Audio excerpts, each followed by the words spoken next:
একাংশ মন্ত্ৰী বিধায়কৰ ল'ৰা ছোৱালীয়ে হওক বা আত্মীয় কুটুম্বে হওক তেওঁলোকৰ গুণ্ডামি নতুন কথা নহয়।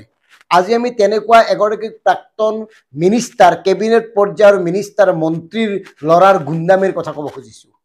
এই যে মোৰ কাষত দেখিছে এ হ'ল ৰেহান খান, কংগ্ৰেছৰ এসময়ৰ মন্ত্ৰী মহিবুল হকৰ পুত্ৰ, আৰু এইজন হ'ল ৰফিক ইছলাম, মানে তুলনীয়া পুত্ৰৰ দৰে মহিবুল হকৰ। এওঁলোক দুয়ো এনেকে ঠগ প্ৰবঞ্চনা কৰিছে বিলাসীপাৰা অঞ্চলৰ ৰাইজক, বৃহত্তৰ ৰাইজক সংগীত অনুষ্ঠানৰ নামত। তাৰ পিছতো এওঁলোকৰ বিৰুদ্ধে আৰক্ষীয়ে কোনো ব্যৱস্থা গ্ৰহণ কৰা নাই।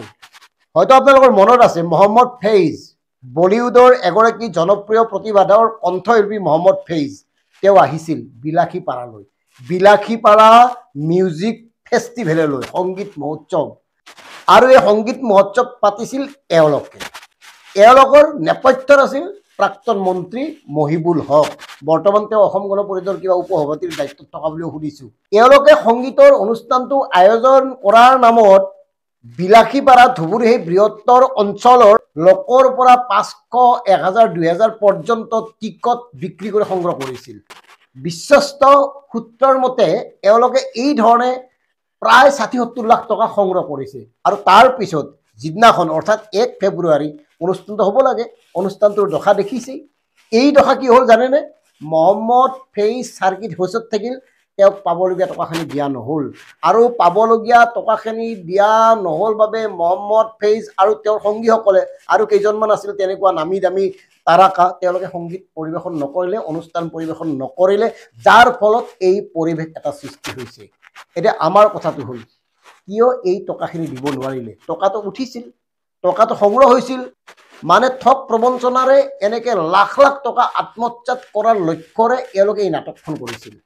পোহৰক পইচা দিয়া নাই, হোটেলক পইচা দিয়া নাই, সংগীত শিল্পীসকলক পইচা দিয়া নাই, চাউণ্ড ছিষ্টেমক পইচা দিয়া নাই। এনেকুৱাও হৈছিল যে অনুষ্ঠানটোৰ মাজত চাউণ্ড ছিষ্টেমত 2-3 বন্ধ কৰি দিছিল। কিয় বন্ধ কৰি দিছিল? টকা দিয়া নাই। এতিয়া আমাৰ ডিকে বিভাগৰ কথা হ'ল প্ৰাক্তন মিনিষ্টাৰ কাৰণে হাৰি যাব নেকি? আমাৰ একদম স্পষ্ট কথা, এওঁলোকৰ বিৰুদ্ধে ব্যৱস্থা গ্ৰহণ কৰা উচিত নে অনুচিত? কিয় এওঁলোকে এনেকৈ সাধাৰণ জনতাক সংগীত অনুষ্ঠানৰ নামত এনেকৈ লাখ লাখ টকা আত্মসাৎ কৰিলে? কিয় পলাই ফুৰিবলগীয়া হ'ল? কিয় আজিলৈকে অৰ্থাৎ 1 ফেব্ৰুৱাৰীৰ পৰা আজিলৈকে তেওঁলোকৰ বিৰুদ্ধে আৰক্ষী ব্যৱস্থা গ্ৰহণ কৰিব পৰা নাই? কিয়? মানে ৰাজনৈতিক প্ৰভাৱশালী লোকসকলে গুণ্ডামি কৰিব পাৰে আৰামছে, তেওঁলোকৰ কাৰণে আইন কানুন নাই, তেওঁলোকে যি মন যায় তাকে কৰিব পাৰে নেকি? আৰু মহিবুল হকৰ ইতিহাসৰ কথা আমি আজি পুনৰাবৃত্তি নকৰোঁ। তেওঁ কি আছিল, কি কৰিছিল, কি কৰা নাছিল, গৌৰীপুৰৰ পৰা কেনেকৈ বিধায়ক হৈছিল, তাৰপিছত কেনেকৈ মন্ত্ৰী হৈছিল, মন্ত্ৰী হৈ কি কৰিছিল।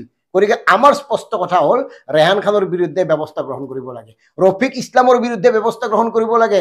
এই সংগীত মহোৎসৱ আয়োজনৰ আৰু যিসকল লোক আছে, যিসকলে প্ৰবঞ্চনা কৰিছে সাধাৰণ জনতাক, যিসকলে সংগীত প্ৰেমী ৰাইজৰ পৰা 500, 1000, 2000 পৰ্যন্ত টকা তুলি আত্মসাৎ কৰিছে, তেওঁলোকৰ বিৰুদ্ধে ব্যৱস্থা গ্ৰহণ কৰিব লাগে। আৰু দুখ লগা কথা, তাত কিছুমান এনে লোক জড়িত হৈ আছে যিসকলে সকলোবোৰ আয়োজন কৰি দিছিল। এই ব্যৱস্থাপনা কৰা লোকসকলকো এটকা দিয়া নাই আজি পৰ্যন্ত। টেলিফোন কৰিলে ভাবুকিৰে, ভাইৰেল কৰা দিব পৰা নাই, পইচা নাই, তোলা নাই, মানে ফাং ফুং বাহুল্যামী কিছুমান মিছাৰ আশ্ৰয় লৈ এনেকৈ চলি আছে। আৰু এতিয়া নিৰুদ্দেশ, এতিয়া তেওঁলোকৰ কোনো সন্ধান নাই, কোনো যোগাযোগ নাই, আৰক্ষীয়ে বিচাৰি পোৱা নাই। অথচ আমি জনামতে গুৱাহাটীত থাকে, গুৱাহাটী মহানগৰীত থাকে এই মানে ৰেহান খানৰ পৰিয়ালটো, ভেটাপাৰাৰ ফালে।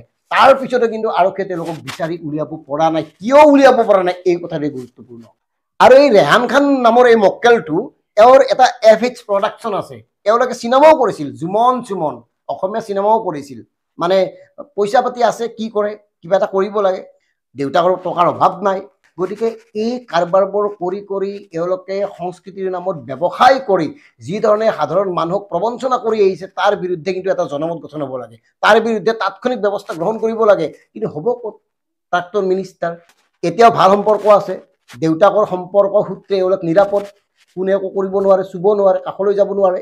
এনেকুৱা হৈ আছে নেকি? এই কথাবোৰ চিন্তনীয়।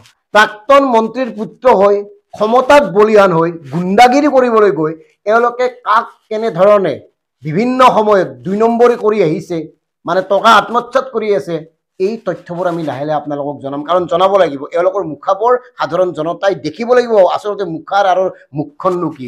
ধন্যবাদ।